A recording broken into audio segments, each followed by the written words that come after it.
They say marriage is a sanctuary of love, but for Emily, it was a gilded cage where love had decayed and secrets began to bleed. When the veil that hid the truth finally fell, she faced not only the betrayal of the man she loved, but also the cruel silence of the very family that should have stood by her. They wanted her to bow her head. They wanted her to swallow the tragedy for profit, for image, for pride. But Emily was no longer the fragile one. She would not break. This is the story of a woman who lost everything, yet found herself again, not through revenge, but through a choice far more ruthless: to face the truth. Before we begin this story, let me know where you are listening from in the comments below. My name is Emily Carte.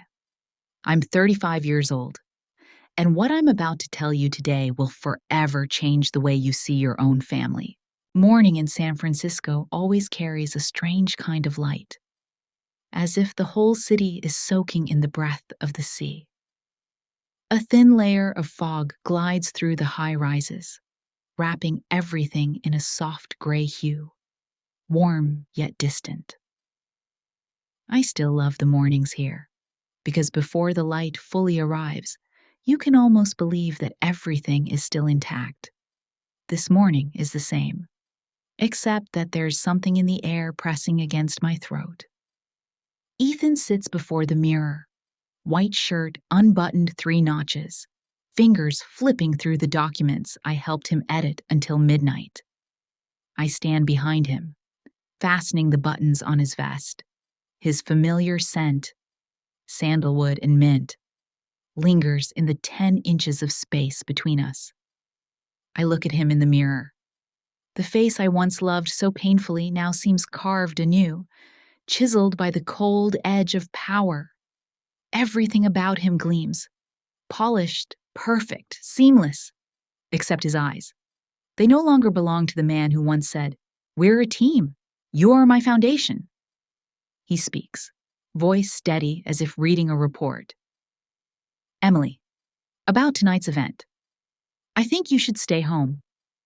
I freeze, my fingertips stiff against the 3rd button. "Stay home?" I try to laugh. "You mean the Neurolux launch?" He nods. "Yes, it's just an image thing. You understand. You're too practical. And Neurolux is selling vision, not reality." I can't quite hear what comes after that. The word practical echoes in my head, slicing deep into my pride. Practical. I used to think that was a good thing. I was practical when I stayed up until 3 a.m. to finish the first draft of Neurolux. I was practical when I went knocking on every small investor's door, begging them to believe in the dream of 2 people who had nothing. I was practical when I chose to stand behind him, to let him be the vision, while I became the invisible ground that held it all. But now, that very thing has become a flaw," he adds, in a tone so soft it almost sounds comforting. "I don't want you to feel left out. It's just, the media has its own strategy. You understand, right?" I look at him, and in that briefest of moments, I realize the man before me is no longer the Ethan I knew. That man is gone. Or maybe I never truly saw him at all. I nod. "Of course. Do what you think is right." My voice is so calm it frightens even me. That night, as the city lights come alive, I sit alone in the kitchen. The warm glow of the lamp falls over the table, where 2 glasses of wine rest, his still full, mine long empty. I turn on the old iPad, the one we used when we worked in the garage. The live stream of the Neurolux launch fills the screen. Flashing lights, music, applause. Ethan stands on stage, confident smile, voice echoing across the hall. Neurolux isn't just technology, it's a vision of the future of consciousness. The audience laughs, claps. Laugh too. but the tears are already falling. On the screen, large words appear. Ethan Carter, founder and visionary of Neuralux. No Emily Carter, no co-founder. I've been erased, as if I never existed in the story at all. I watch him bask in the world's applause, and an emptiness swells in my chest. It's not the pain of betrayal. It's the realization that I allowed this to happen long ago.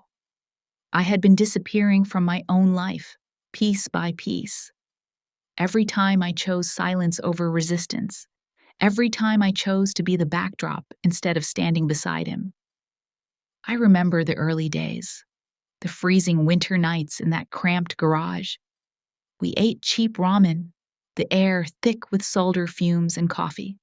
Ethan once said, one day, Neuralux will change the world. I laughed. As long as you don't forget me in that world. He held my hand, eyes bright as a child's. Never. We're a team, forever. I believed that vow. So much that I didn't notice I was losing myself, day by day. When Ethan came home, it was past midnight. He was tired, but his eyes gleamed.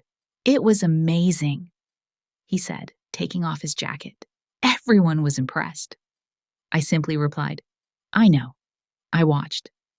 He paused for a second, then smiled. I'm grateful for you, Emily. Truly. But sometimes, to move forward, people have to change how they see things. You understand, right? I looked at him. The man who once held my hand in the dark, now talking about changing perspectives as a reason to erase me from his life. I only nodded. I said nothing. After he fell asleep, I stepped out onto the balcony. The city was still awake, the Golden Gate glowing faintly through the fog. I stood there for a long time, listening to my heartbeat, feeling something inside me begin to crack. Perhaps this is the sound of a woman beginning to disappear. The next morning, I woke before dawn. Ethan was still asleep. I made coffee, not for him, but for myself.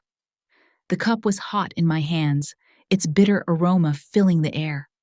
I looked into the kitchen mirror and saw a stranger staring back. Hair hastily tied, dark circles under the eyes, an old nightgown worn thin at the shoulders.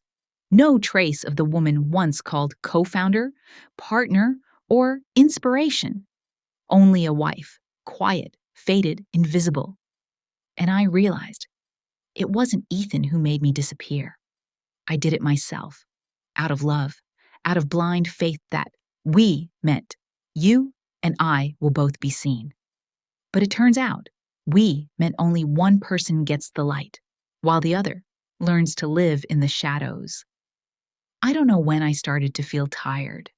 Maybe it was the meetings I was only allowed to listen to from behind closed doors. Maybe it was the times Vivian, his mother, smiled and teased in front of investors. Emily's so modest, isn't she? Doesn't like attention. And I laughed along, telling myself what mattered was the project, not the recognition. But this morning, as the first rays of sunlight poured through the window, I finally saw what I'd been avoiding all along. I no longer want to be anyone's background. If I once built him, I can rebuild myself. If I once wrote his dream, I can write my own story, not for revenge, but to be seen once more in my own light. I close my eyes, breathe in deeply, let the bitterness of coffee touch my tongue. Outside, the morning fog drifts lazily across the city. Something is changing. Not in Ethan, not in Neuralux, but in me. A faint crack within, so soft no one else could hear. But I know it is the sound of freedom, rising after too many years buried. And I swear, this time, I won't let any vow be broken, unless I'm the one breaking it to begin again. There are days when silence makes more noise than any argument. After the Neuralux launch night, My apartment held only the sound of doors closing and the trace of expensive cologne lingering on Ethan's collar whenever he came home late. The cup of coffee I poured for him each morning turned cold, a habit left without a recipient. I thought I'd grown used to standing outside the frame until the internal email arrived. Participation optimization policy. My name was crossed out in red with a note as cold as stone. Emily Carter, not aligned with company image. Recommendation, exclusion per family advisory board. Family, of course, meant no one other than Vivian, the woman who had stepped into our marriage with a polite smile and calculating eyes. That afternoon, the phone rang. Vivian Carter. I answered. Her voice was velvet woven with steel. Emily, dear, that email was a bit abrupt, but trust me, this is for the best. Ethan is in a sensitive stage. He needs a perfect public image. And you? You're too practical for the media to understand. I asked.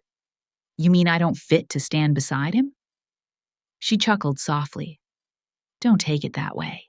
The press only sees the surface. I'm protecting you from unnecessary attention. After all, this is a major matter for the Carter family. Those 3 words fell like a verdict. I hung up. The room fell silent, like a storage vault for memories. The handwritten plans, the first logo sketch Ethan once called inspiring, the yellowed post-its, relics of a woman who had once existed in this story, but had since been erased from the cover. That night, I heard Ethan's voice through the half-closed door. I know, Mom. Yes, I'll talk to her. No, she won't react. She doesn't like confrontation. They were discussing my future the way one rearranges furniture in a living room, moving an unnecessary chair into storage. I leaned against the wall and felt my heart slide down 1 step of the staircase, too fast to grab the railing. From then on, Ethan barely mentioned me in anything related to the company. I asked, Did you read the memo I sent? He didn't look up. Don't send things to the company email anymore. It might cause confusion that you're still involved. Still involved. 2 words thin as blades. I closed the laptop and listened to the clock's hands tick once. Between those 2 clicks, something fell away from me, light enough that it no longer hurt. I began to sleep fitfully. In my dreams, Vivian always stood in the center of the frame, and I blurred out at the edge. In the morning, I rummaged through my old notebook. Amid formulas and messy sketches, a line of purple ink read, We're a team, forever. I laughed, hollowly. Then I took scissors and cut the page in half, not out of anger, but because I needed to feel my own hand undo a vow that had already died. Vivian called again. I only want what's best for Ethan. I replied, I know. And now I want what's best for myself. The line went silent, cold and tight. That evening, I opened Google Maps and typed Mendocino. Cliffs, pine-lined roads, the dark green-blue of the sea. I zoomed in, then out, as if searching for a place to breathe. I wasn't sure I would go, but the thought of a light untouched by their shadows made my lungs expand. In the following days, the media overflowed with images of Ethan beside Vivian, the visionary duo. I looked at them without flinching. The sharp sting had hardened into a disciplined numbness. I packed up my workspace into a box, USB drives, logo sketches, the name badge that once read Emily Carter, co-founder, with its paint chipped away. I took one last photo of it, then laid it at the bottom of the box. Not to keep, but to end. That evening, I told Ethan, I'm visiting a friend for a few days. He looked mildly surprised, then nodded. That's fine. There's still a lot to handle at home. I smiled. I know. I wanted to ask, what home? The one that had pushed me out to the porch? But I stayed quiet. Sometimes silence isn't surrender. It's a chalk line drawn to keep yourself safe from the storm. On my last night in San Francisco, I stood out on the balcony. The wind carried the scent of salt and engine smoke. The city shimmered, too sharp, too polished, almost fake. I remembered the nights in the garage, the ramen bubbling, Ethan's hands smelling of solder, his eyes alight. Don't forget me in that world, I once said. Never, he promised. Turns out some promises exist only to serve as bridges for the one who walks away. At dawn, I opened my wardrobe. No dresses. I chose faded jeans, a frayed sweater, and the old camera. A gift from when we had nothing but hope. I packed them into a backpack. Each item whispered enough, together forming, it's time. My phone buzzed. New meeting schedule, new article link. Ethan and Vivian again. I turned off notifications. The screen went blank, like a sky without clouds. I texted Jess Chen. I'm fine. We'll talk later. Jess called back. I let it ring. I was afraid a kind voice might pull me back. On the way to the garage, I stopped before the mirror. The woman in the reflection was tidy, her eyes serene in a strange way. Not the peace of forgiveness, but of someone who has stopped begging to be seen. I touched the cool wooden frame. I will see myself, I whispered. I started the engine. The GPS lit up, Highway 1 along the coast. San Francisco receded in the rear-view mirror. Glass towers dissolved into blur. To the right, white waves. To the left, dark pine forest. Wind rushed through the crack in the window, tangling my hair. The radio played an old song about freedom, like a lover returning after years of absence. Midway, Vivian called. I let it ring, then silenced it. Ethan texted, "Where are you? Dinner tonight with the B. Fund." I replied, "I'm walking by the sea." He sent back one word, "Okay." We'd come so far that even absence now fit perfectly, like part of the routine. When the water deepened into velvet blue and the sky sagged with silver light, I touched the old name badge in my pocket. I took it out, looked at it once more, then placed it in the glove compartment. Not to carry it, but to remember I no longer am it. I don't yet know what waits ahead, but I've reached the border of another kind of life. A border without gates, only wind. Tomorrow, I'll find a small room perched on a cliff, sleep to the sound of waves against the wall, wake early to write a few lines, walk until my eyes sting from the salt air. If anyone asks why I came, I'll say, to stop pretending. The first sign for Mendocino appeared. I turned off the engine and opened the door. The smell of salt wrapped around me. The waves called my name in the right tone, the right rhythm. Softly, I said to myself, "Welcome home, Emily." Not to San Francisco, but to this body, this voice, this life. The place I belonged, long before anyone taught me how to disappear. I never thought I would be afraid of a party. But that gala night at the Ritz-Carlton, what used to be our shared dream, made me want to disappear. I stood before the mirror, wearing the ivory dress Ethan himself had chosen last year. "Back then," he said, "you look like light in this color." Now, I look at myself. The light has gone out. It took me nearly an hour to tie my hair, not for beauty, but because my hands kept shaking. Every movement felt forced, trying to save face, while knowing I was about to be cut out of the picture I had helped paint.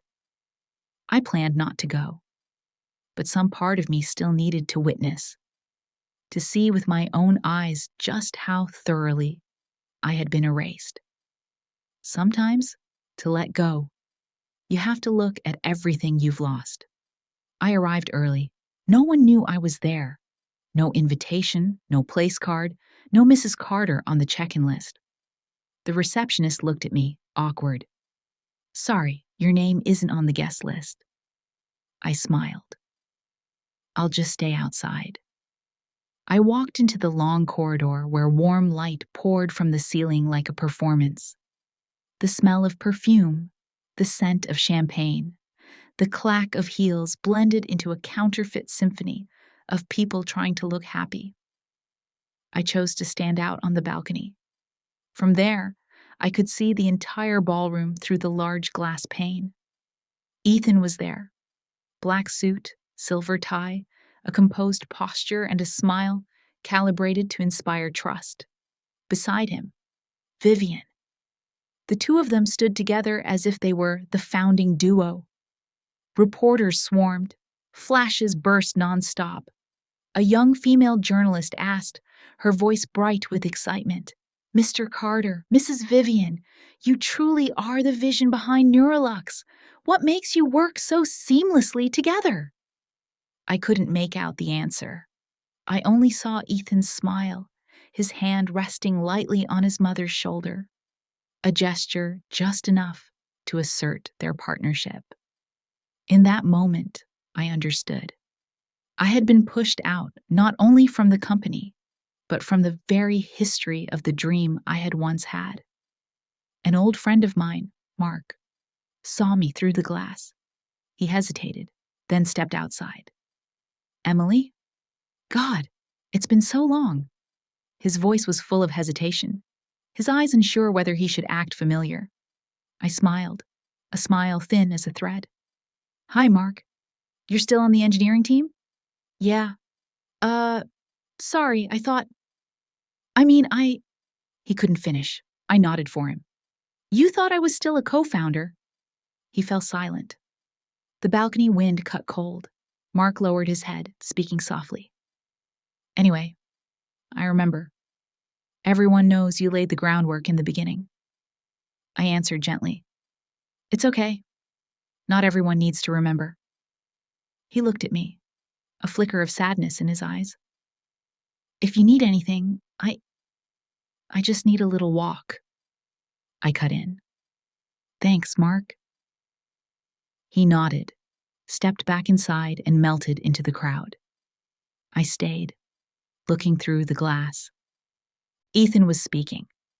He held the microphone, his voice deep and warm, so familiar my heart clenched. "Neurolux isn't just technology," he said. "It's a vision built on courage, on the support of family, especially my mother, Vivian Carter." Applause erupted. Cameras panned. They smiled. The press jostled. No one mentioned me. No one knew I was standing just a few steps away. I took out my phone.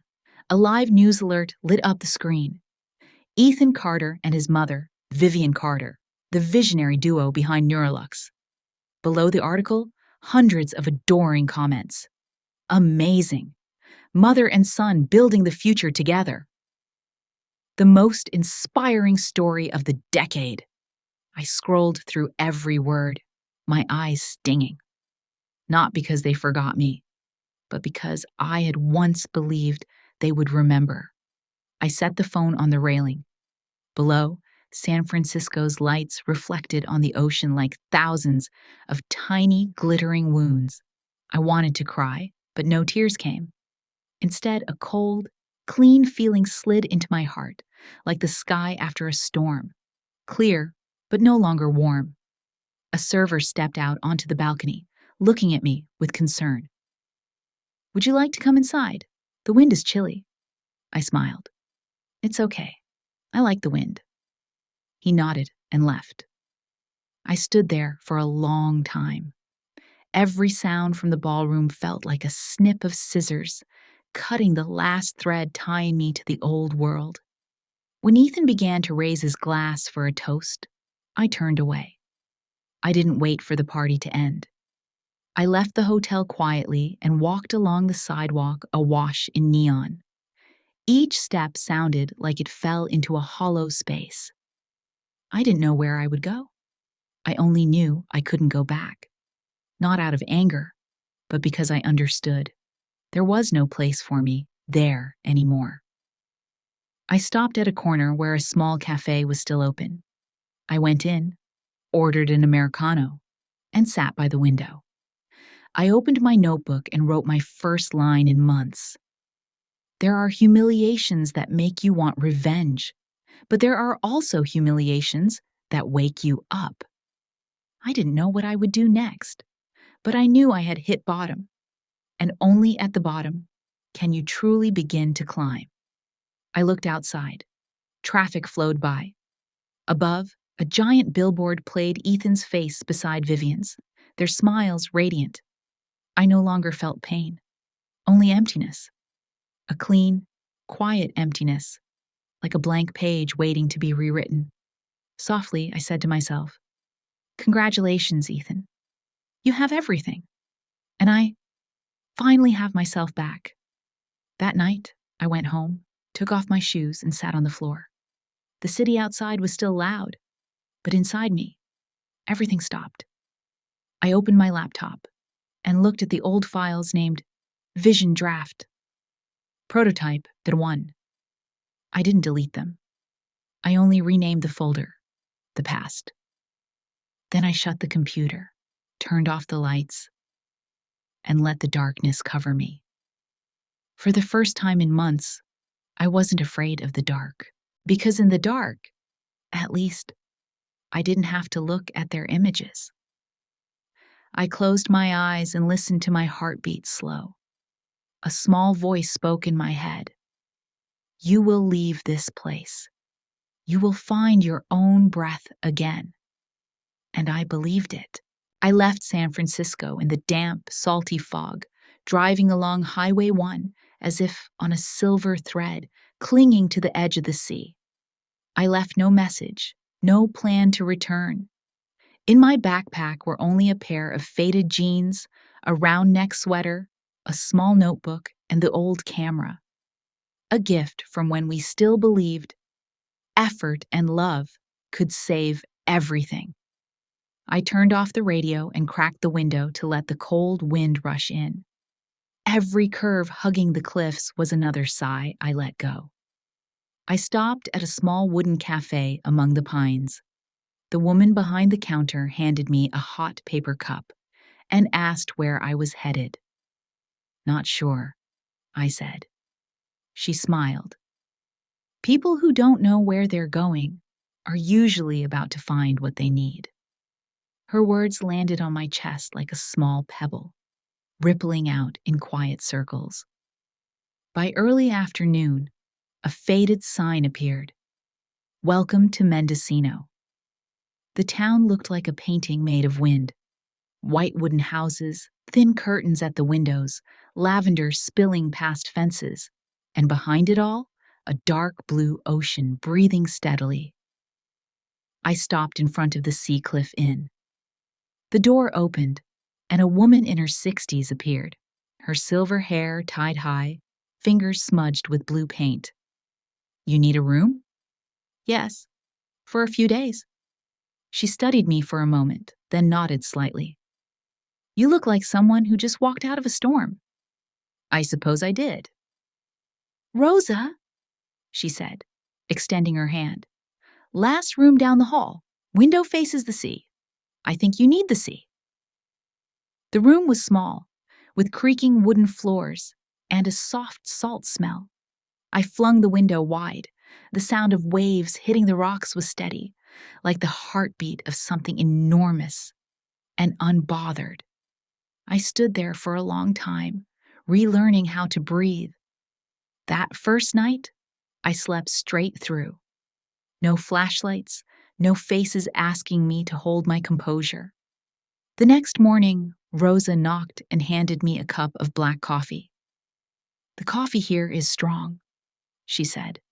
Wakes people up better than advice. She sat on the porch steps, not asking where I came from or why I was here. Her silence wasn't indifferent. It was a safe space where I could finally set things down. I began walking along the beach every day. The gray sand glittered with flecks of light, and the tide breathed in and out like a gentle animal. I took photos of waves, white foam, clouds casting shadows on the water. I realized that for so long, my camera had only pointed toward him. The company, the events. Here, there was no them, only wind, salt, and the rhythm of my own steps. On the third afternoon, Rosa invited me into her studio. The walls were covered with seascapes, each one a different shade of loneliness that had been given a name. "Since when have you been painting?" I asked.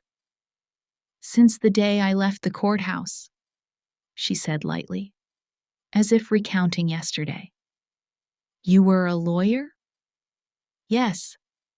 I defended things I no longer believed in. One morning, I folded my files and drove north. People said I was running away. Later, I called it going home." Her words touched the softest place in my chest, the one where I stored disciplined wounds. My throat stung, as if I'd swallowed coffee too strong. That night, we ate vegetable soup with bread. Rosa told me about others who had come here. A singer who lost her voice, a doctor who left his operating room, an old man who learned to paint after his wife died. "Everyone thinks they come to forget," she said. "But really, they come to remember who they are." I listened to the clink of spoons against bowls, like tiny bells marking the ritual of living slowly. On the fifth day, I asked, "If the shell breaks, what's left of a person?" "Themselves," Rosa said, gazing out at the sea. "And that's enough." My tears fell, not loud, but steady as the rising tide. Rosa didn't console me. She simply placed her paint-stained hand on my shoulder, heavy enough to keep me from drifting away. I started writing again. I named the notebook the Silence Journal. Each morning, I wrote a few lines about the smell of wind, the shape of waves. At noon, I listened to the wooden door breathe. At dusk, I waited for the 5 p.m. light to slope across the water like a gentle farewell. I didn't write to prove anything, but to hear the small voice that applause had once drowned out. One evening, Rosa handed me a small painting, a deep blue background, a lone figure standing amid the tide. Beneath it, in blue ink, she'd written, "You look like someone who finally stopped pretending." I stared at it for a long time, realizing that "stop pretending" no longer sounded like an order, but like a passport. My phone kept buzzing. Meeting reminders, news articles, photos of Ethan beside Vivian. I turned off notifications, locked the screen, and put the phone in a drawer. The sound of the key touching wood rang softly. A tiny, perfect word. Freedom. On a foggy morning, I took my camera to the rocky shore. The sea was a cold, healed blue like a scar that had closed. I lowered the camera and listened to the waves. In that quiet depth, a small voice whispered, "You're okay now, Emily." I opened my eyes and pressed the shutter. In the frame, the horizon stretched like a thin thread, a single bird gliding across it, the light softening the sharp edges of the day. That afternoon, Rosa asked, "How long will you stay?" "I don't know." "Then stay until I don't know." Feels as light as the wind. I smiled, realizing I had just breathed without bitterness. That night, the wind rose, waves smashed against the cliffs, and foam burst into countless white words I couldn't read. I understood then. The sea doesn't ask where I went wrong, whom I loved wrongly, or what I ruined. The sea only comes and goes, erasing and rewriting. Its lesson. Loss is simply the rhythm of something new approaching. The next dawn came late. The sun climbed through a thin band of clouds.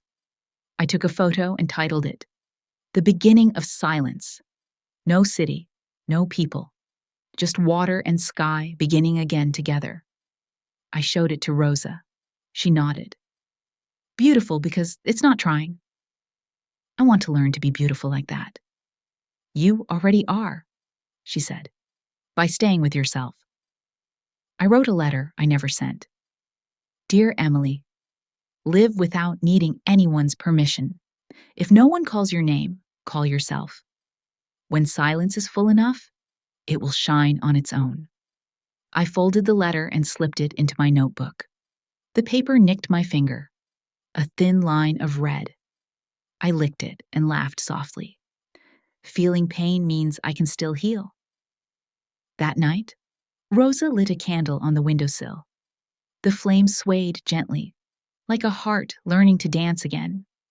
Before heading to bed, she said, "Tomorrow, try complete silence. No messages, no photos, no words. Just listen. I'm afraid of emptiness." Emptiness isn't the enemy, she smiled. It's the empty seat waiting for something new to sit down. That night, I opened the window wide, letting in the smell of salt, paint, and pine. I placed a hand on my chest and counted my heartbeats. Unhurried. "Welcome home," I whispered, and for the first time realized home isn't an address. It's the moment you believe in yourself. The next morning, I didn't write, didn't take pictures. I just watched the light crawl slowly across the wooden floor. Somewhere inside, I heard a faint crack, the shell giving way. I didn't flinch. I smiled. I don't yet know whether I'll stay or leave, but I know this. Whatever I choose, I will never return to a life lived through someone else's eyes. Mendocino didn't save me.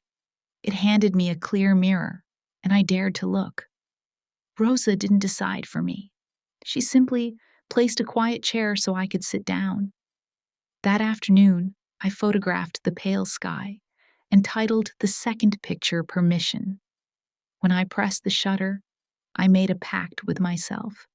From now on, no matter how loud the world becomes, I'll keep a quiet space, one I choose, where I speak, where I exist without asking. That night, I pinned both photos to the wall, the beginning of silence and permission.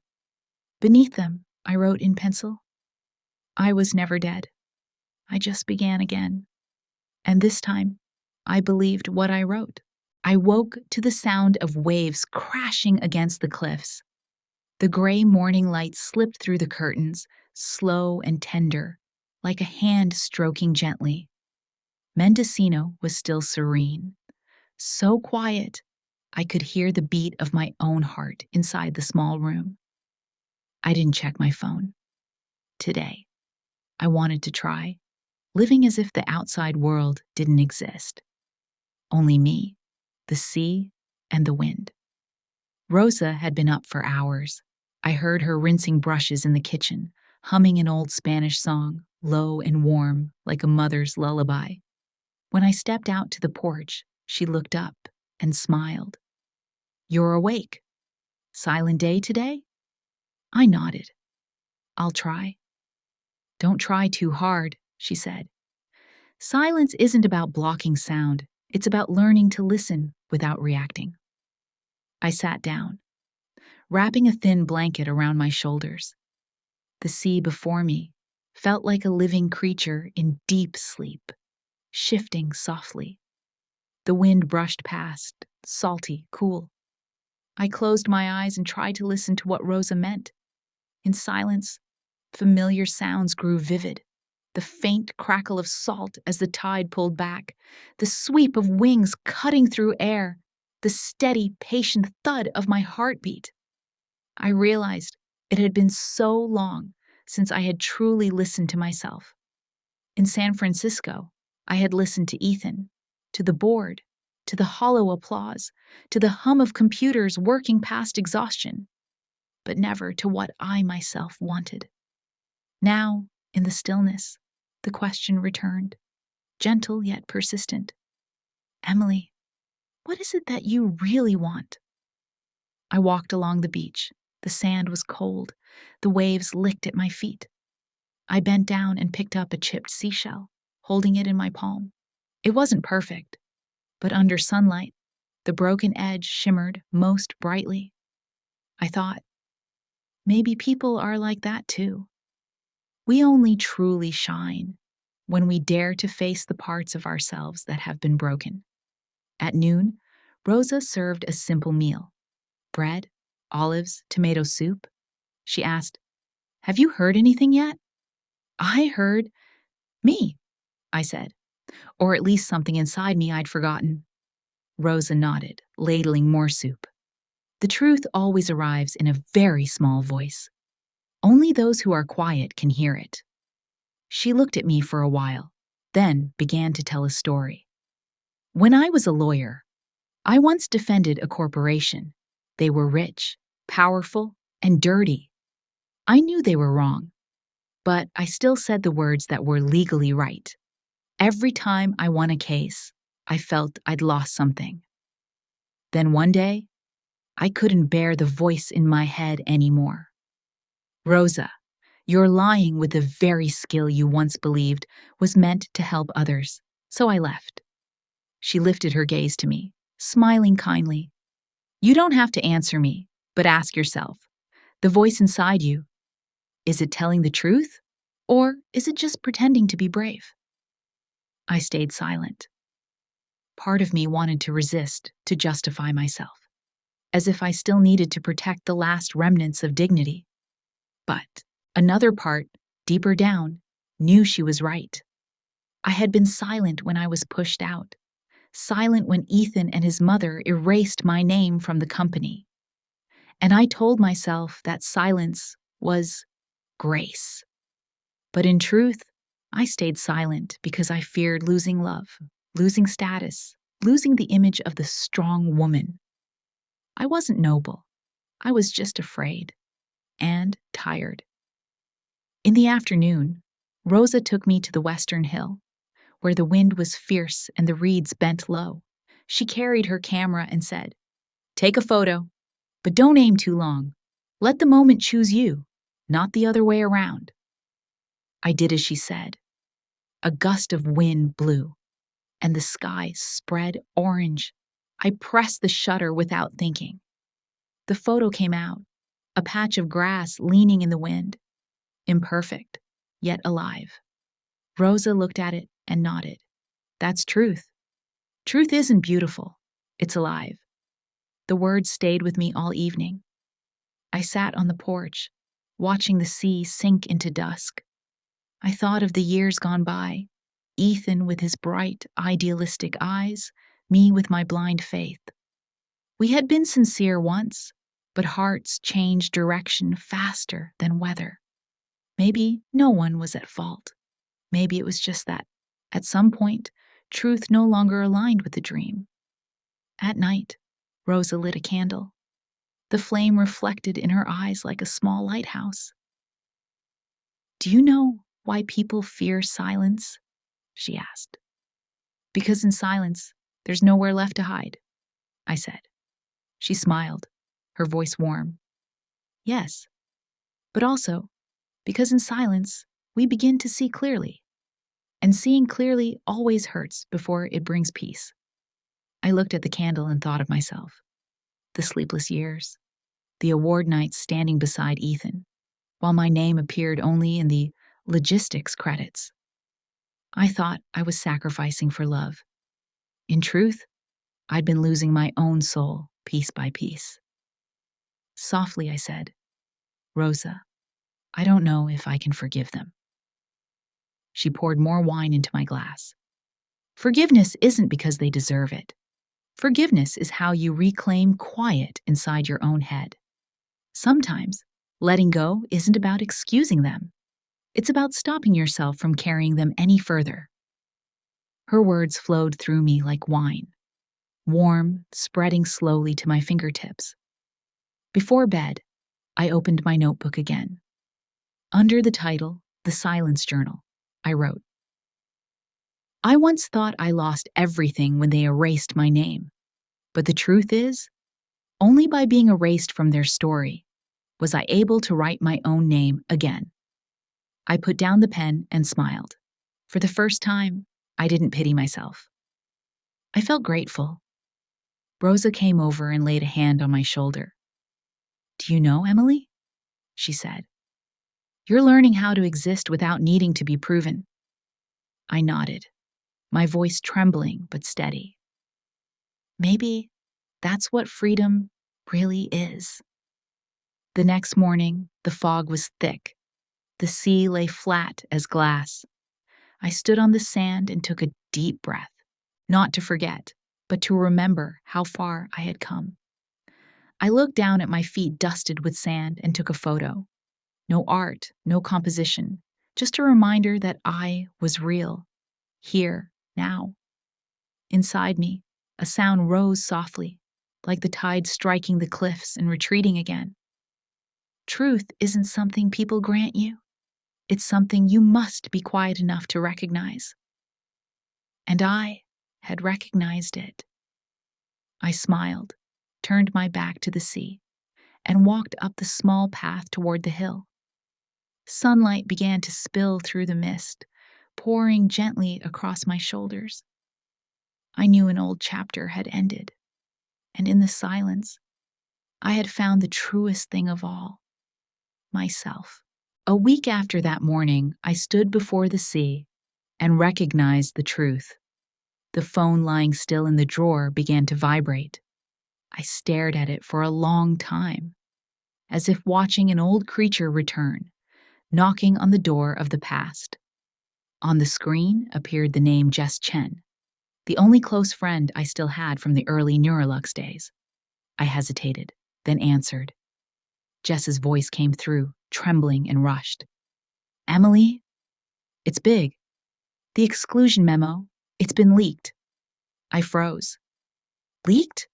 From where? No one knows. But it's spreading across the company's internal network and the tech press. And they're furious, Emily. Not just about budgets or politics, but because it exposes the moral rot inside Neurolux.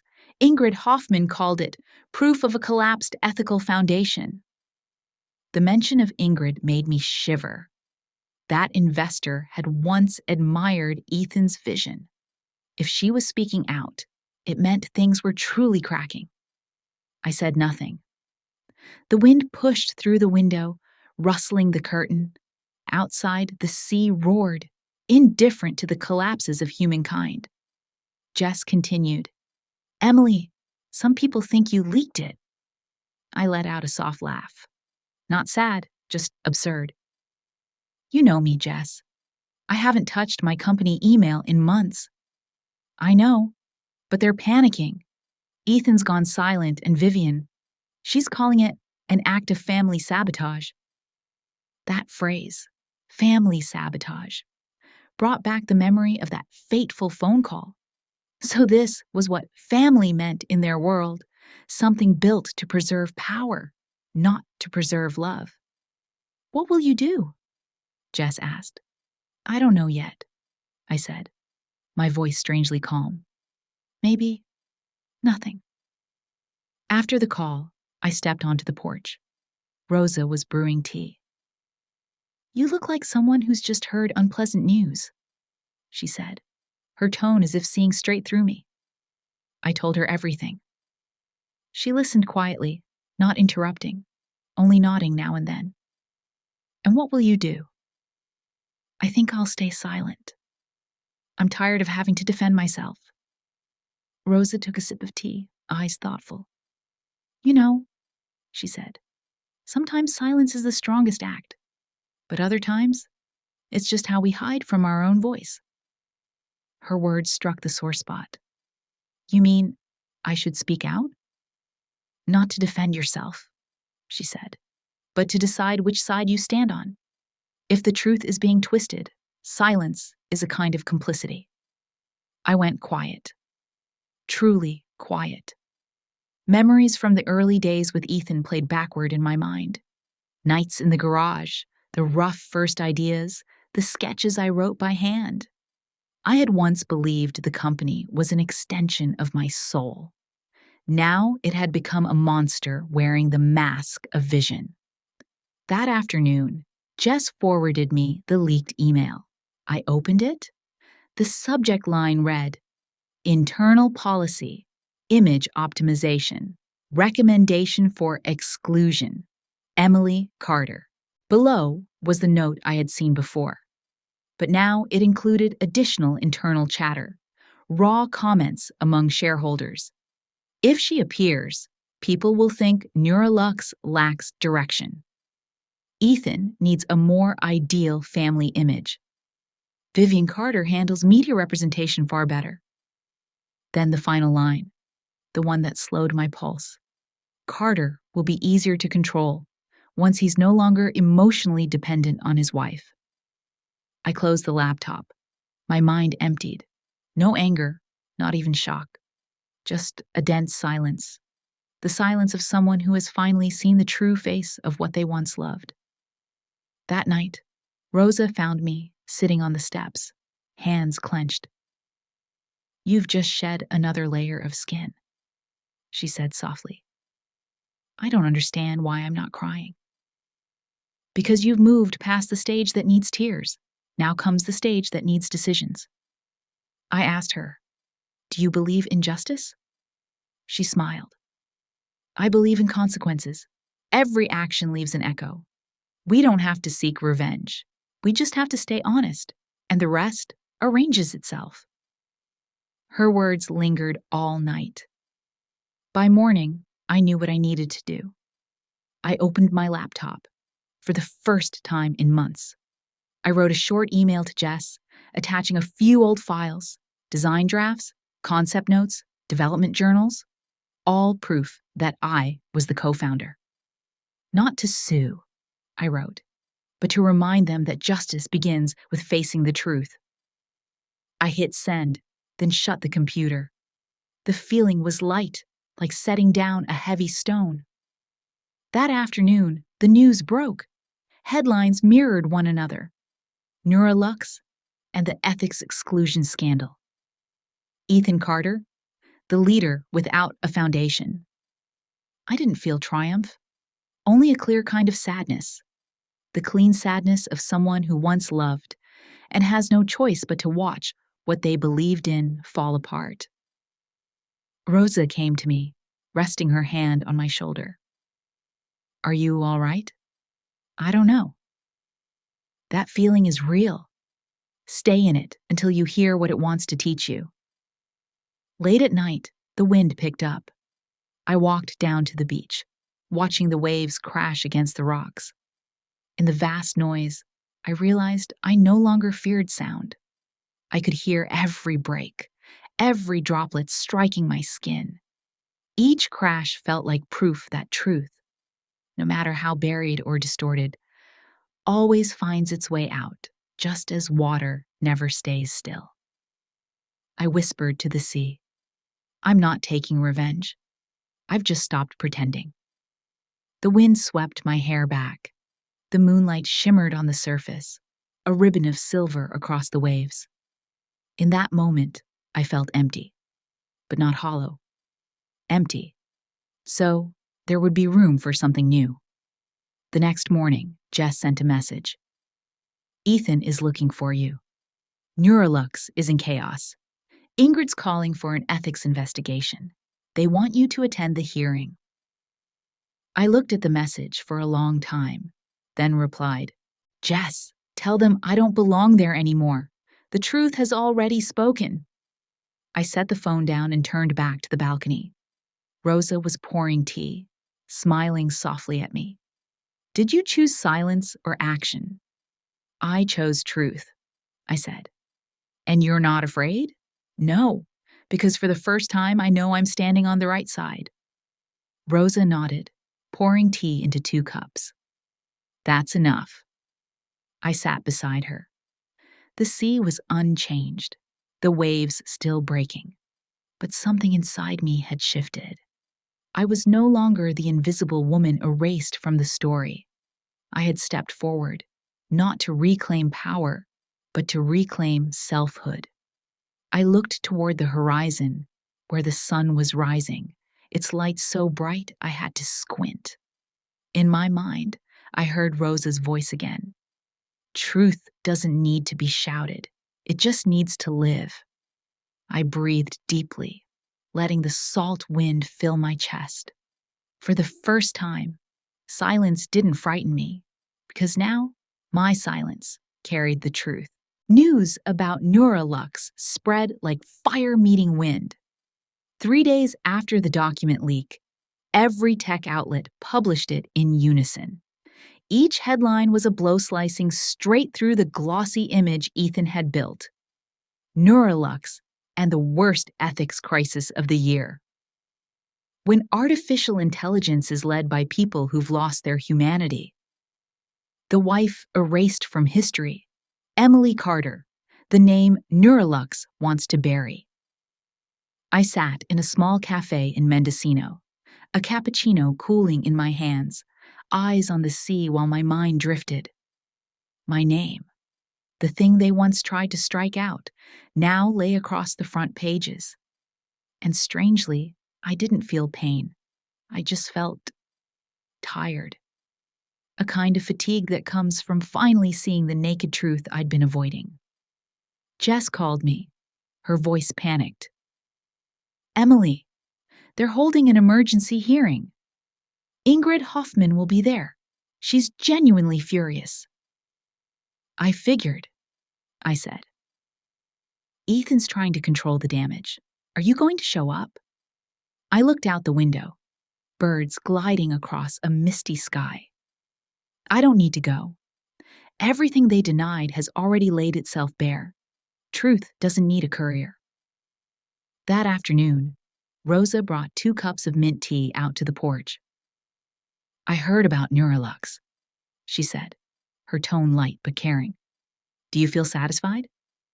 I shook my head. No, I just feel at peace.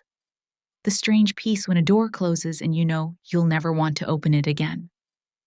That peace, she smiled, is the sign that justice is at work. We sat still, listening to the wind whistle through the pines. I remembered the nights Ethan and I stayed up until dawn over ink-smudged drafts. He used to hold my hand and say, "We're going to change the world." I believed him. I believed so much I forgot that sometimes people change before the world ever does.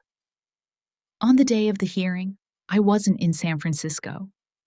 I sat on the Mendocino cliffs with my old laptop on my knees, streaming the live feed. The screen lit up with a familiar room, Neuralux's Grand Hall, once a sanctuary for ambitious speeches. Now it was heavy with silence. Ethan sat at the center table, face pale, eyes sunken. Beside him was Vivian, immaculate, her red lips cold as a mask. Opposite them, rows of investors. And in the middle, Ingrid Hoffman, silver-haired, gaze bright as steel. The mic clicked on. Ingrid stood, set her documents down, and spoke slowly. Every word a sharpened blade. Mr. Carter, I've read all the internal emails, notes, and decision memos. I have a very simple question. In a company founded to bring artificial intelligence in service of humanity, where did you misplace human ethics? The room felt vacuumed of oxygen. Ethan drew a breath, trying to keep his tone even. This is a misunderstanding. That decision doesn't represent the entire leadership. It was just a proposal. Ingrid cut in, voice still steady. Doesn't represent? Then, who signed the final approval, Mr. Carter? Who agreed to exclude the woman who co-founded Neuralux because she was not aligned with the company image? It was you, wasn't it? Ethan fell silent. His lips trembled. Vivian leaned forward. Ms. Hoffman, I think this is being blown out of proportion. Emily left a long time ago. Ingrid turned to her, eyes so cold I thought the room dropped a few degrees. Mrs. Carter, I don't care how she left. I care how you treated her. Because a company that doesn't respect the person who laid its first brick, no matter how grand its vision, is still built on sand. Murmurs swept the room. A few investors lowered their heads. Ethan stammered, "We only wanted to protect the brand." "The brand?" Ingrid gave a brief laugh. "A brand protected by cowardice collapses faster than a bad idea. Mr. Carter, if you can callously discard the person who helped build your moral foundation, why should we trust you to protect our financial future?" She paused, looked around, then declared decisively, "Effective today, Hoffman Ventures is officially withdrawing from Neurolux." No one spoke for several seconds. Then another stood. "Stonebridge Capital is out as well." Then a third, a fourth. Within 10 minutes, 6 of the largest investors had withdrawn. Ethan sat petrified. Vivian lowered her head, lips pressed tight. I watched it on my screen, feeling no hatred, only sorrow for the man I once loved, who chose to climb so high he forgot what the ground was. The meeting ended. The camera lingered on Ethan's face, empty, like a wax figure of himself. I closed the laptop. The sea before me turned silver gray. Cold wind rushed through my hair. Rosa sat on the porch, brush in hand, smiling at me. "Is it done?" "Yes," I said, my voice light as if I'd set down a heavy stone. "And how do you feel?" "I feel that it's fair. Not fairness for me, but for what was right and had been buried." Rosa nodded, warmth in her eyes. "Justice doesn't need winners and losers. It just needs light." That night, Jess sent a long message. Ethan walked out midway. "Neurolux has truly collapsed. The stock lost 60% overnight. Everyone's invoking your name as a symbol of betrayed ethics. He's trying to call you, his mother, too." I set the phone down. Outside, waves struck the cliffs. I stepped onto the porch and looked out over the moon-smeared sea. I wondered, does forgiveness mean answering that call? Then I shook my head slightly. Sometimes, forgiveness means there's nothing left to say. The next morning, I rose early, brewed a pot of hot tea, and opened the window. Light spread across the water like a thin ribbon. I took my camera and captured the moment. The image appeared. Silver-crested waves, black cliffs, and a swath of open sky beyond. I titled it, "After the Verdict." Not Neurolux's verdict, nor Ethan's, my own. The one I'd once used to convict myself for believing too long, loving too deeply, and staying silent too much. Today, that sentence was lifted. Rosa approached and handed me a cup of tea. "Do you hear anything?" she asked. I grew still. "Only the waves." "Silence," I said. "But a clean kind of silence." "That," she smiled, "is the sound of justice. When truth speaks, it doesn't need to scream. It just needs to be." I looked toward the horizon, where light was spilling out of the sea.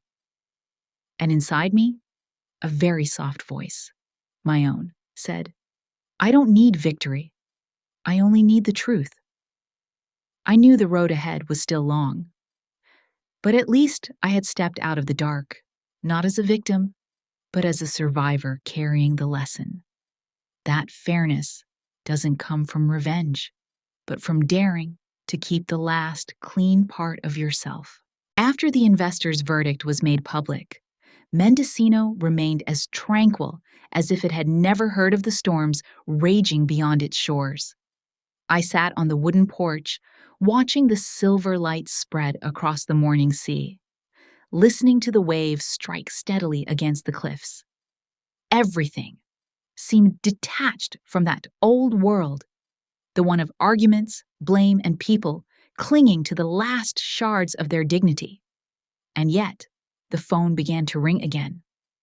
At first, it was a message from Jess. "Ethan's looking for you. He says he needs to talk one last time." I didn't reply. By noon, it rang again, an unknown number. I knew it was Vivian Carter. I stared at the screen for a moment, then answered. Her voice was still gentle but cold as ice water. "Emily, I hope you're pleased with yourself." I gave a faint smile. "There's nothing about this that pleases me, Vivian." "Really? You destroyed everything Ethan built. You've humiliated this family." "Which family?" I asked calmly. "The one that erased me from every meeting? Or the one you used your power to push me out of the very company I founded?" Vivian was silent for a few seconds. Then her tone rose into a hiss. "You'll never understand. We did what we had to protect the image. And you made Ethan lose everything." I closed my eyes, drew a deep breath. "No, Vivian.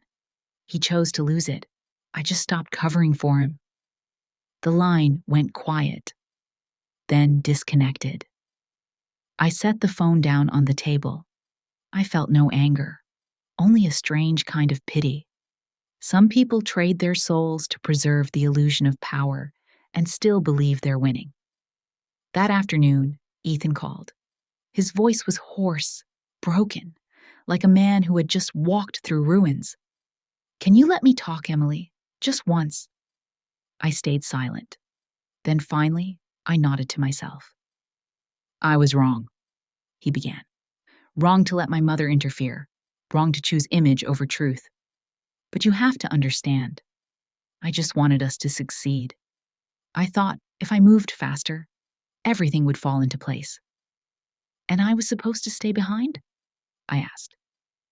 "No, he choked on the words. "I just didn't know how to keep you and the world I was trying to build at the same time." That made me laugh, not bitterly, but with the clarity of someone who finally sees. Some men truly believe love and ambition are roads that can never cross. I said softly, "Ethan, you didn't lose me because I went too far ahead. You lost me because you stopped where I had already gone beyond." He said nothing, only a long, heavy breath through the phone. "Could you ever come back?" he asked, barely above a whisper. I looked out at the sea, deep blue, the sunlight breaking into fragments of gold. "No, Ethan," I said, "because where you stand, I already died once." We stayed silent for a long time. Then I hung up. No anger, no resentment, just the quiet certainty that it was time to let go. That evening, Rosa sat with me on the porch. She didn't ask anything, only poured tea and handed me a cup. "You've just buried an old part of yourself, haven't you?" I smiled. "I think so." "Bury it, yes. But don't build a tombstone." I looked at her, puzzled. "Don't build a place to come back and cry," she said. "Let that part rest in silence." Her words caught in my throat. She was right. I needed to release, not with tears, but with stillness. The next morning, I went to the beach. Fog hung low, the wind was fierce. I brought my phone, the last thread tying me to the old world. On the screen were dozens of unread messages, from Ethan, from Vivian, from reporters. I opened just one, the last one. "Emily, if you say the word, I'll leave Neurolux. I'll start over with you." I read it, then smiled, not with bitterness or contempt, but with compassion. I removed the phone's back cover, slipped out the tiny SIM card. So small, so fragile, it was almost absurd. In the damp mist, I looked at it one last time, that thin piece of plastic holding years of memories. Lies, Midnight calls, emails, texts, all the times I begged to truly see him. I whispered, "Thank you for teaching me that love is not silence." Then I threw it into the sea. The sim spun through the air, fell into the water, and disappeared between the waves. The first feeling was emptiness. The second, lightness. I laughed. Not the proud kind of laughter, but the laughter of someone who has just slipped out of her chains. Later that afternoon, Rosa found me on the sand. "You did it?" "I think I did." "And how does it feel?" "Free," I said. "A freedom not of giving up, but of no longer forcing." She smiled, her eyes kind. "That's the highest act of freedom, Emily. Not leaving the world, but leaving behind the illusion that you must be recognized by it." I nodded.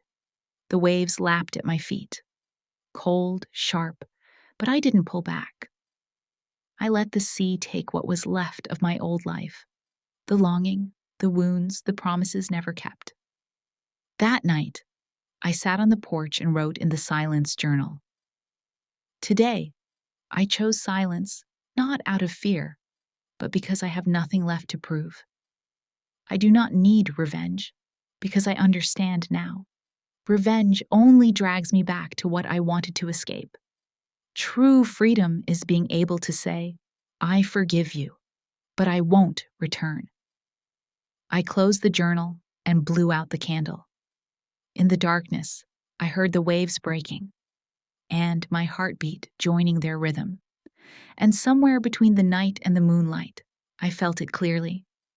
I had been born again. The next morning, I woke with a strange lightness, soft as mist. I didn't check the news, didn't read my email. I simply opened the window, letting the wind pour in, carrying the scent of salt, lavender, and brand new freedom. Rosa was painting on the porch. Without turning, she said, "You finished?" "No," I smiled. "I've just begun." She nodded, sunlight glinting off her silver hair. "Then congratulations, Emily. You've become the freest woman I've ever met."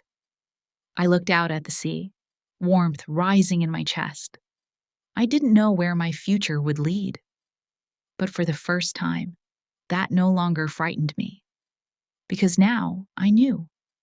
Freedom doesn't come from leaving someone behind. Freedom begins when you become friends with yourself again. I arrived in the rain, carrying a small suitcase, the silence journal, the old camera, and Rosa's Mendocino seascape. "Build on that," she'd said. "Your foundation is truth understood." I rented a fifth-floor apartment overlooking Lake Union. In the mornings, I wrote. At noon, I read. At night, I sat and listened to the rain. Out of scattered fragments of thought, one question surfaced. Can a business grow without losing its humanity? I drew a circle on paper and placed the word human at its center. From it branched 3 lines: truth, trust, responsibility. I no longer wanted to win against anyone. I wanted to do what we had once forgotten: put people before profit. One afternoon, an email from Ingrid Hoffman arrived with 3 words. "Coffee, then?" We met in a small cafe with rain-fogged windows. She shook my hand, her eyes bright. I invested in Neurolux because I believed in its ethics. Turns out the ethics were you. Now I want to invest in the right place. I smiled. I don't have a revenue model yet. Ingrid sipped her cappuccino. That's fine. Vision first, money follows. Carter & Co. Human First Consulting was born at an old wooden table and a whiteboard. I wrote the opening line for the website. We help companies build success on human values. Our first clients were 2 startups teetering between hot growth and spiritual burnout. I didn't hand them a win fast checklist. I asked, "Do you want your team to trust you?" That simple question opened long conversations. Fair policies, feedback mechanisms, the boundaries of AI when it touches human life. From a tiny conference room, I watched their eyes grow less defensive. Gradually, Carter and Coyard began to be mentioned as pragmatic ethics consulting. Some said I was romanticizing business.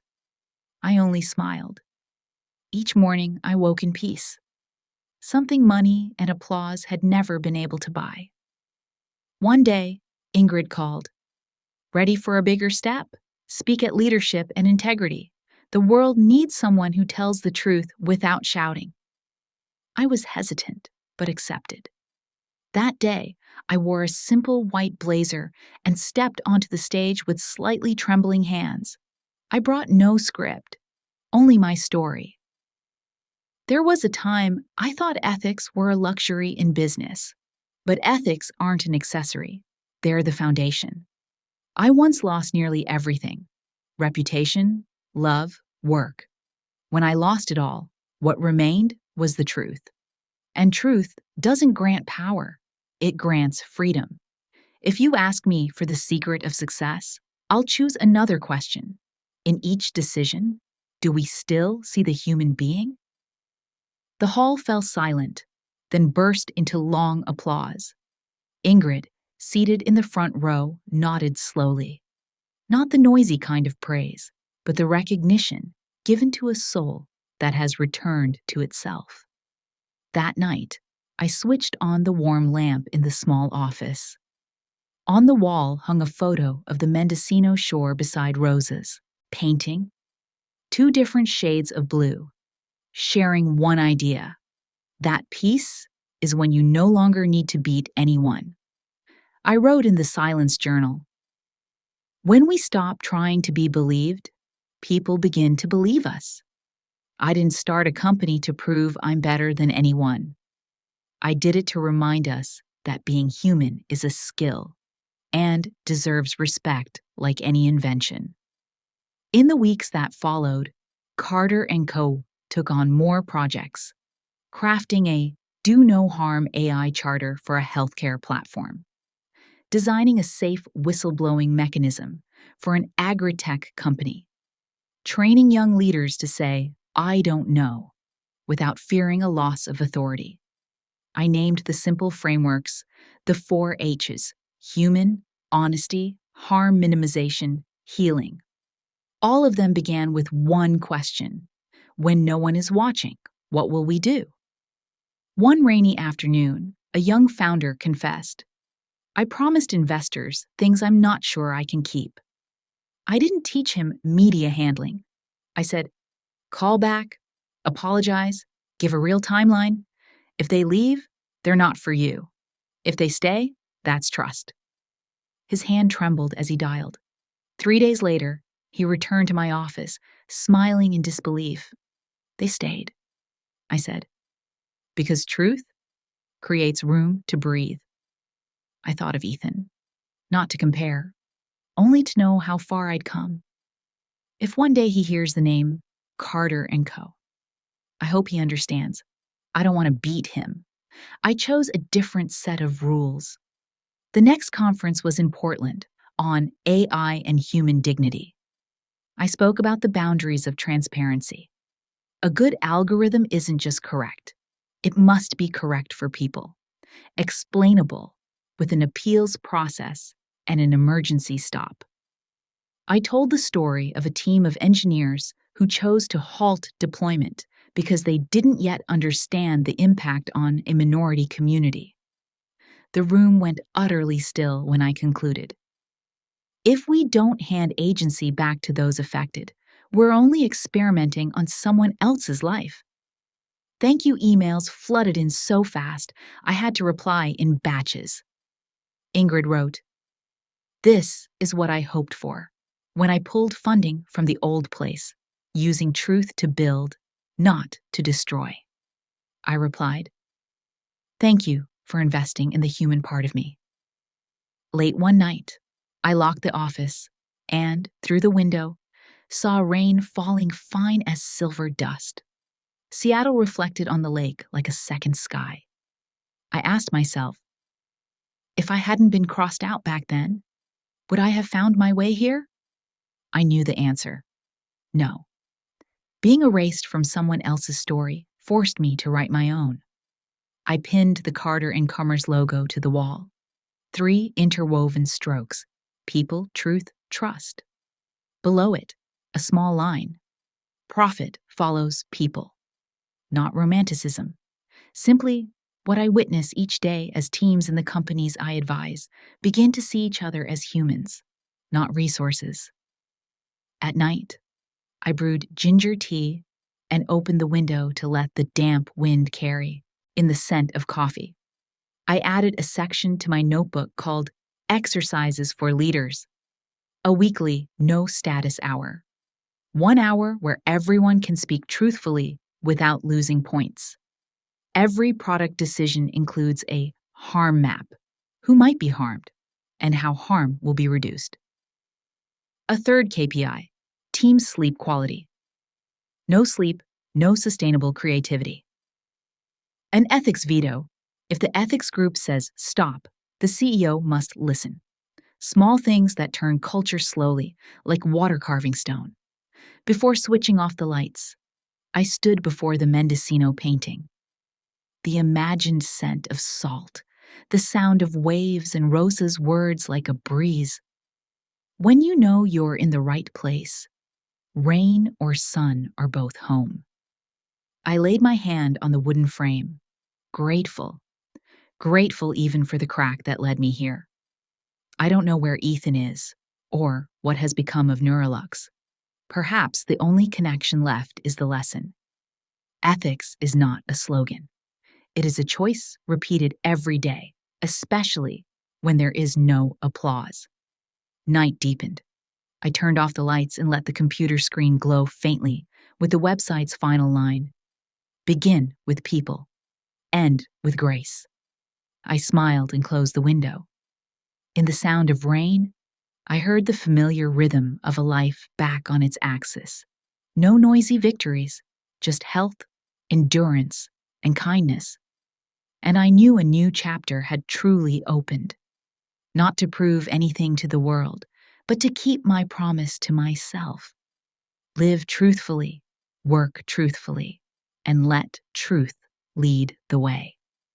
A year had passed since I left, since I began again in Seattle.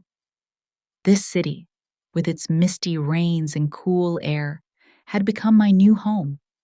Not because of its walls or comforts, but because here I had found myself again. Not as a shadow of the past, but as a free woman, able to choose how to live without needing to prove anything to anyone. Every morning, I wake early, make a cup of tea, and look out the window over Lake Union. The view changes with the seasons, and each time I look, I remember those early days when I arrived, utterly alone, uncertain of the future. But now, I can feel that everything moves, and I move with it, lightly, like the wind in rain. I still remember that time, when everything was chaos, when I had just cut ties with my past. It was a difficult period, when I couldn't fully understand my own choices. But day by day, I began to see that I hadn't been wrong. Not because I walked away from them, but because I chose to stand with myself. One morning, Ingrid called me again, this time with an invitation to a major conference on ethics and sustainable development. "Emily," she said, "I know you dislike attention, but perhaps it's time the world sees what you've been building. You've created a new foundation, a foundation for change." I accepted.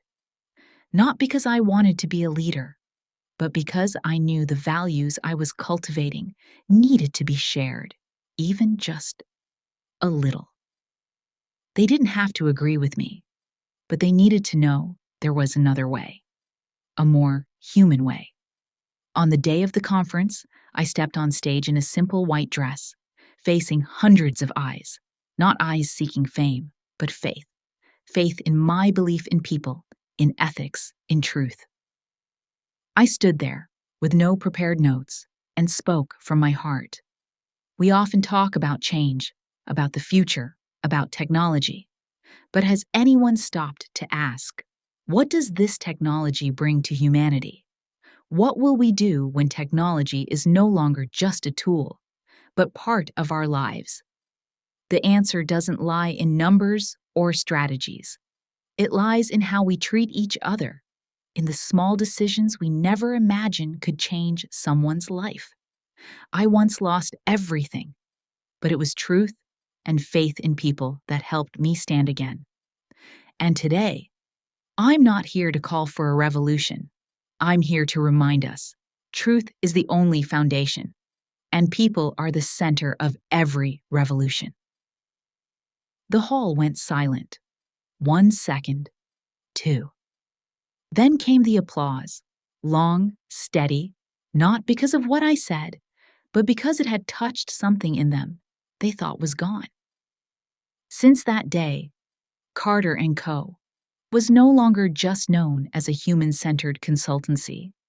It became a symbol of genuine change in how we perceive the relationship between technology and humanity. Companies began coming to me not to grow, but to grow ethically. They wanted to build a foundation for sustainability, not just financial, but human. I began working with larger organizations, from investment funds to major tech firms.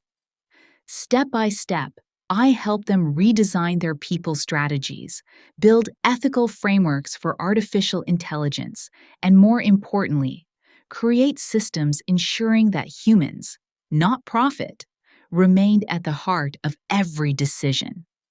But what made me proudest were not numbers or large contracts. It was the small stories I heard from the teams I worked with. People saying they no longer had to hide their emotions, that they had rediscovered trust in their companies, their colleagues, themselves. One evening, while working in my office, I received a message from Jess. Ethan called. He wants to see you. He says he's changed, but you don't have to meet him if you don't want to. I read the message and sat still for a few minutes. Images of him flickered through my mind. The days we dreamed together, fought together. But then I thought, I'm grown enough not to be pulled back. I replied, thank you, but I'm already the person I want to be. And no, I don't need to see him. A few days later, I heard that Ethan had left Neurolux. They were starting over, but this time, without me. I didn't feel regret, only a quiet peace. Perhaps the forgiveness I had given him was what finally allowed me to let go. Later that year, I was invited to a television interview. The host asked, Emily, looking back, what makes you most proud of yourself? I didn't need to think long. I'm proud that I never changed myself just to please anyone. I chose to live truthfully, even if it cost me something. The interviewer smiled. And do you feel you've achieved what you wanted in life? I answered softly. I found peace, something I didn't know I needed before. On the last day of the year, I returned to Mendocino. The scene was the same as ever. Waves rolling, soft sand, sunlight gentle and kind. I stood by the shore breathing deeply, feeling each inhale as proof of life. I'm okay now, I whispered. And this time, I wasn't seeking forgiveness from anyone, only acceptance from myself. Rosa came beside me, sat down, and placed a gentle hand on my shoulder. You found peace now, Emily. I looked at her and smiled. Yes, I finally have. On the first day of the new year, I sat down to write in the silence journal. Today, I realized that freedom isn't escaping the past, but learning to live with it without fear. Forgiveness isn't reconciliation with others, but reconciliation with oneself. I found peace and it's something I'll never lose again. Outside, the sea kept caressing the rocks, softly like a blessing. In that quiet space, I knew I had been forgiven, and I was truly free. In the end, through the long journey from darkness to light, I realized that revenge is not victory. Forgiveness is. It isn't about making others pay for their mistakes. It's about freeing yourself from the weight of the past. I am no longer torn apart by anger, no longer seeking validation from anyone but myself. Life is made of choices, and each choice carries its own worth. There are moments when we must face betrayal, loss, and pain. Yet, it is in those very moments that we learn how to stand again, how to love ourselves once more, and how to see life through new eyes. Scars are no longer signs of weakness, but proof of the strength we've reclaimed. As I have learned along my journey, forgiveness is not a gift to others. It is a gift to oneself, the permission to keep moving forward, unburdened, unchained from hatred. So I want to invite you, the one reading this story, to reflect. What have you let go of in order to find yourself again? Do you dare to live truthfully and forgive yourself?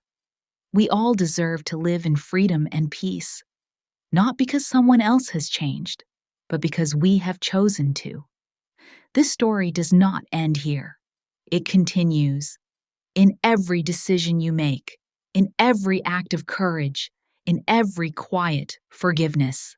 Share your thoughts, your stories, your reflections on this journey, because each of us and each story is a piece of the greater human mosaic, a reminder that together we can heal, we can endure, and in the end, we can all find the peace we deserve.